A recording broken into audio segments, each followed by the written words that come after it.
In the beginning God created the heavens and the earth.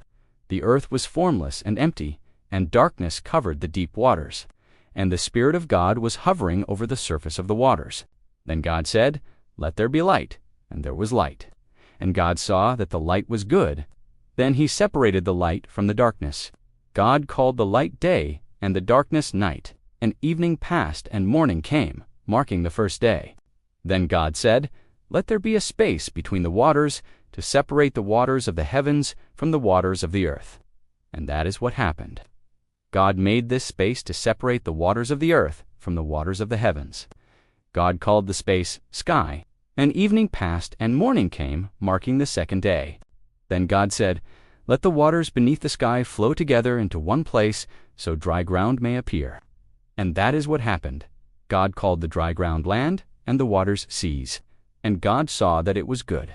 Then God said, "Let the land sprout with vegetation, every sort of seed-bearing plant, and trees that grow seed-bearing fruit.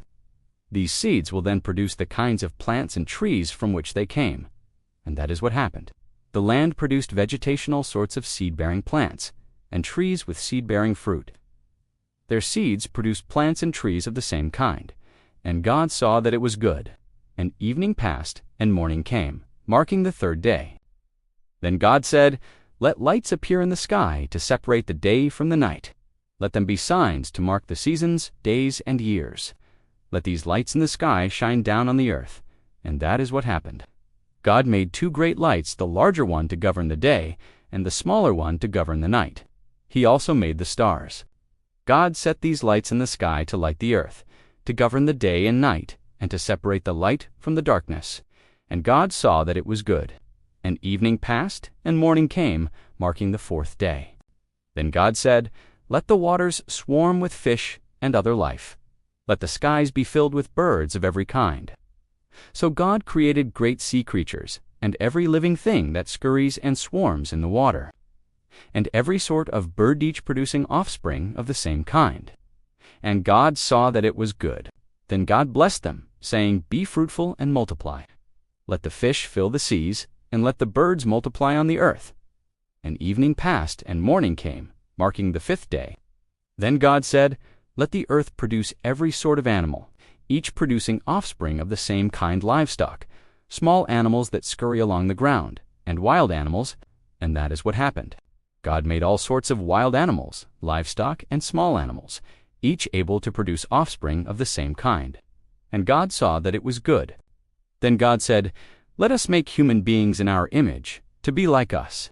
They will reign over the fish in the sea, the birds in the sky, the livestock, all the wild animals on the earth, and the small animals that scurry along the ground." So God created human beings in his own image. In the image of God he created them. Male and female he created them.